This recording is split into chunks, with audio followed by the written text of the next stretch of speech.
बात राजस्थान की होगी। राजस्थान में चुनावी सीजन के बीच ईडी के एक्शन की होगी। ईडी के एक्शन पर कांग्रेस के आरोपों की होगी।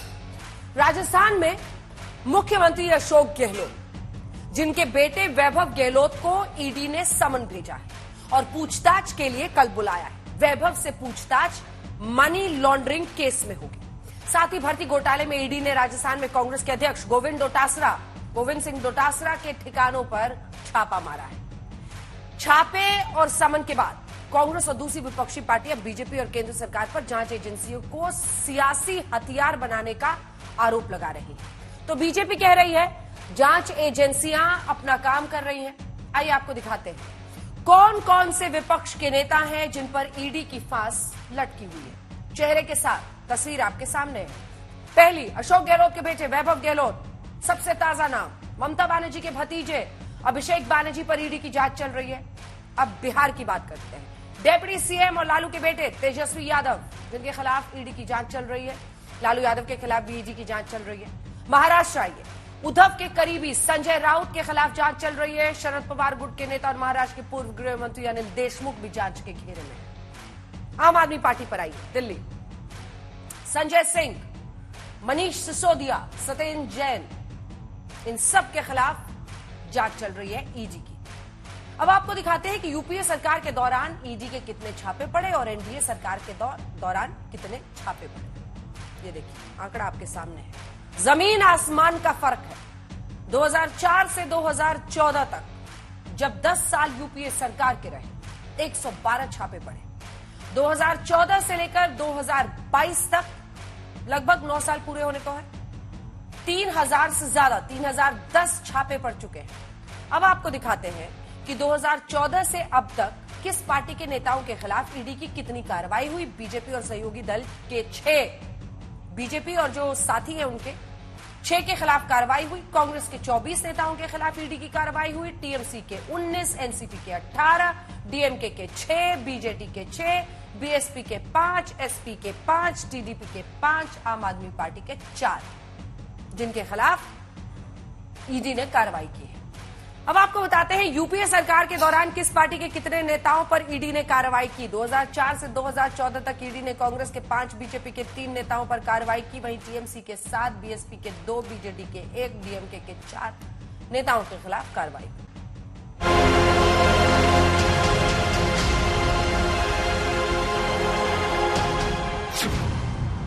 राजस्थान में छापेमारी और समन। जनता हमारे साथ में है। ईडी का दुरुपयोग करो, सीबीआई का करो, कोई फर्क नहीं पड़ने वाला। चुनावी मौसम में सियासी टेंशन।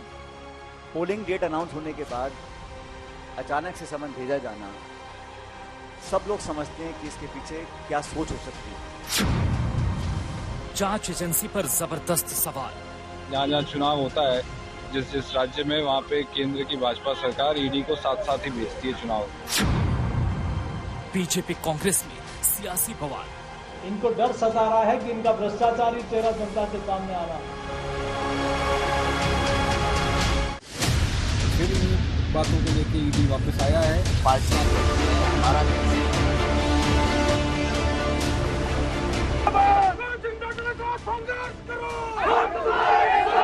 राजस्थान में चुनावी हलचल के बीच कांग्रेस खेमे में जबरदस्त नाराजगी है। ईडी के डबल एक्शन की वजह से पार्टी के कार्यकर्ताओं से लेकर नेताओं तक का गुस्सा 7वें आसमान पर है। पेपर लीक मामले में जांच एजेंसी ने राज्य में पार्टी के अध्यक्ष गोविंद सिंह डोटासरा और कांग्रेस के विधायक ओम प्रकाश हुड्डा के घर पर छापेमारी की, तो मनी लॉन्ड्रिंग केस में मुख्यमंत्री के बेटे वैभव गहलोत को पूछताछ के लिए बुला लिया। बेटे को समन मिला तो अशोक गहलोत आग बबूला हो गए। कांग्रेस पार्टी, उसके नेता कोई घबराने वाला नहीं है, चाहे वो कितना ही ईडी का दुरुपयोग करे। हमारे यहाँ जो टीडी दल आता है, उस टीडी जो पाकिस्तान का आता है, टीडी दल, वो फसलों चट कर जाता है। ईडी इनकी फसलों को चट कर जाएगी। ईडी जो है ना, बीजेपी की ऐसी हालत खराब करेगी, गांव गांव बात फैल जाएगी कि टीडी दल की तरह ईडी का उपयोग कर रहे हैं। आप समझ जाएगा। राजस्थान एंटी करप्शन ब्यूरो के सेवानिवृत्त डायरेक्टर जनरल BL सोनी साहब ने खुद वीडियो करके ये कहा और इस बात को स्वीकार किया है कि सरकार बड़ी मछलियों पर हाथ डालने नहीं देती थी, हम पर दबाव डाल करके रोकती थी।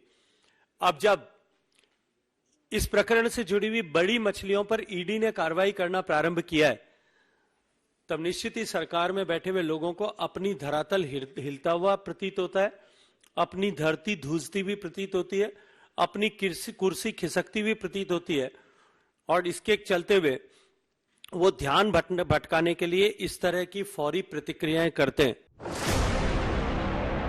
मुख्यमंत्री के बेटे वैभव गहलोत को ईडी ने 27 अक्टूबर को जयपुर में पेश होने को कहा है। वैभव गहलोत को फेमा के तहत समन भेजा गया है। दरअसल अगस्त-सितंबर में ईडी ने Triton hotel and resorts private limited के ठिकानों पर छापेमारी की थी। कंपनी के प्रमोटर शिवकांत शर्मा और रतनकांत शर्मा बताए जाते हैं। रतनकांत शर्मा को वैभव गहलोत का बेहद करीबी और बिजनेस पार्टनर भी माना जाता है। जांच के दौरान ईडी को मॉरिशस की शिवनार होल्डिंग लिमिटेड की FDI का पता चला। FDI को फेमा नियमों का उल्लंघन करते हुए संशोधित किया गया था। छापे के दौरान ईडी को लगभग 1.25 करोड़ की नकदी और डिजिटल सबूत और कई दस्तावेज भी मिले थे। जब्त दस्तावेजों से ट्राइटन ग्रुप के खाते में बड़े पैमाने पर लेन देन का भी पता चला था। जांच एजेंसी को शक है कि हवाला से मिले पैसों का होटल में निवेश किया गया।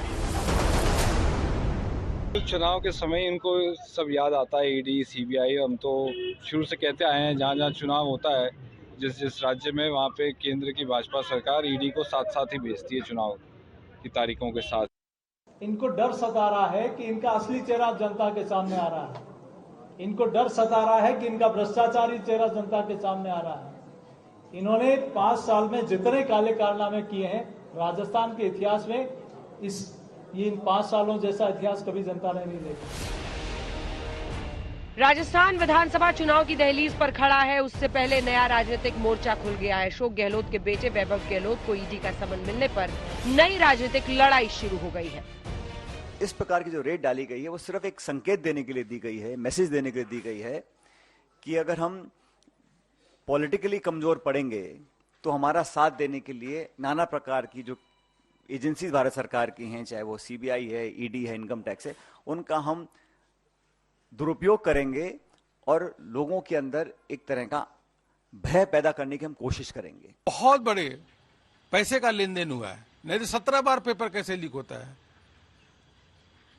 और यह जो कार्रवाई हो रही है अपने जो भी इनपुट होगा उसके आधार पे सब स्वतंत्र एजेंसीज हैं अपना कार्रवाई कर रही हैं। सभी को स्वागत करना चाहिए कि अगर निर्दोष है तो नहीं फंसेंगे, अगर गलत है तो जरूर फंसेंगे। राजस्थान में ईडी की कार्रवाई पर सियासी शोर दूसरे चुनावी राज्य मध्य प्रदेश तक में सुनाई दे रहा है। ये अब जो करना चाहें ये करें। मध्य प्रदेश के मतदाता और राजस्थान के मतदाता सब समझ रहे हैं। आपके व्यक्ति पकड़ा जाता है आपके ऑफिस में, मीन्स राज्य सरकार के ऑफिस में गोल्ड के साथ पकड़ा जाता है, पैसा के साथ पकड़ा जाता है क्या भारत, और उसके बाद जो इतने बड़ी मात्रा में रकम मिलते हैं, कैश मिलते हैं, वो कैश मनी लॉन्ड्रिंग के अंडर आता है नहीं आता है, देश में कानून है या नहीं है। ईडी की कार्रवाई को कांग्रेस चुनाव से पहले सियासी साजिश बता रही है। इंडिया गठबंधन की दूसरी पार्टियां भी सरकार पर हमले कर रही है। Because your intention is only to nullify the opposition and to nullify all the political parties. किसी को सिंबल तोड़ लिया, उद्धव को तो सिंबल ही ले लिया, गवर्नमेंट तोड़ दिया। अब तो लोगों को हैरानी भी नहीं होती, अब तो लोग पहले ही कह देते हैं कि अब राजस्थान के अंदर चुनाव हैं तो अब ईडी जो है वहां पे विरोधी पार्टियों के यहाँ जाएगी। मध्य प्रदेश में चुनाव हैं, छत्तीसगढ़ में चुनाव हैं। हर तरीके से भारतीय जनता पार्टी हताश है।